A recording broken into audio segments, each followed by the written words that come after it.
Mesdames et messieurs, bonjour et bienvenue sur la ligne lycéenne Couleur 3 en direction du fun. Prochain arrêt, la rigolade. Vous l'aurez compris, aujourd'hui on va parler transport public, on va parler tchou-tchou, on va parler mulet sur fond bleu marin. Contempler le paysage défiler à la cadence du wagon, se perdre dans les nuages qui se dessinent à travers un flou de vitesse, se laisser bercer par les mouvements saccadés et irréguliers du train, s'endormir de confort, rêver au rythme des annonces. Pour se réveiller à Brick, putain, j'ai encore raté mon arrêt. Le nombre de fois où j'ai fini à Saint-Maurice en tentant une vieille sieste où je dors avec la bouche tellement ouverte que ça rajoute une place, affalé sur mon siège, à deux doigts de ronfler comme un ignoble ivrogne un soir de semaine horrible. Et j'ai tout tenté. Le réveil, dire au mec d'à côté de me réveiller, mais ce qu'on sortait 2 arrêts avant moi. Alors maintenant, ce que je fais, c'est que si je m'endors, je mets un post-it sur mon front avec marqué dessus « Réveillez-moi, veuvet !» Parce que moi, je suis ce genre de mec qui se lève au dernier moment. Mais il y a des gens dans le train qui ont une mystérieuse habitude. Ils sortent à Genève, mais ils se lèvent à Morges. Je comprends pas ces personnes. Si parmi vous, les auditeurs, il y a des personnes qui sortent 35 minutes avant leur arrêt, je veux savoir pourquoi. Le train, il va s'arrêter à Genève. T'as pas besoin de sauter du train. Tu vas pas te lever pour te mettre en condition au cas où le train passe ta gare sans s'arrêter. C'est pour dégourdir les jambes. C'est pour pas rater l'arrêt. C'est pour voir ce que ça fait de voyager debout. Mais alors reste debout, putain, mais qu'est-ce que tu fais? Putain, surtout que ta place, tu l'as payé 17 francs 60 pour Lausanne QI, aller simple, 2ème classe, demi-tarif. Mais c'est cher. Mais c'est cher. Et tu sens que c'est cher, hein, quand c'est les heures de pointe.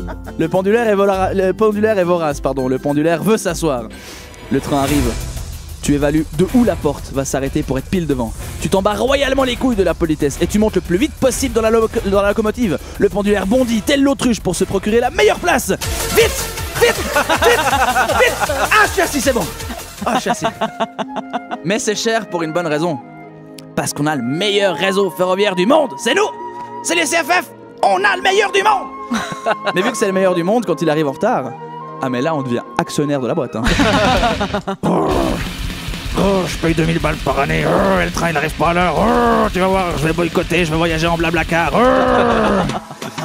Donc bien sûr, quand c'est cher, il y en a, moi j'ai jamais fait ça, hein, mais il y en a, pas moi, hein. Il y en a qui fraudent. Ça m'est pas arrivé, hein. À un pote, ça m'est arrivé à un... Oui, à un pote, d'accord. Ok. Le contrôleur arrive, armé de sa plus belle moustache. Prochain arrêt, pas les yeux, contrôle des titres de transport. Mon pote panique, et à ce moment-là, 4 options s'ouvrent à lui. A. Faire semblant de chercher son billet. B. Assumer et prendre 100 balles. C. Donner une fausse adresse. D. Ne pas savoir parler français. Et il choisit la réponse D. Votre billet, monsieur. Je le français pas parle. Sprechen Sie Deutsch? Je le allemand comprends non. Votre billet, what? Ticket? Moi exprimer français de pas le voir c'est le sens. Bon, ça ira pour cette fois. Prochain arrêt, le fun, gare terminus. Tout le monde descend, s'il vous plaît, avec le monstre smile.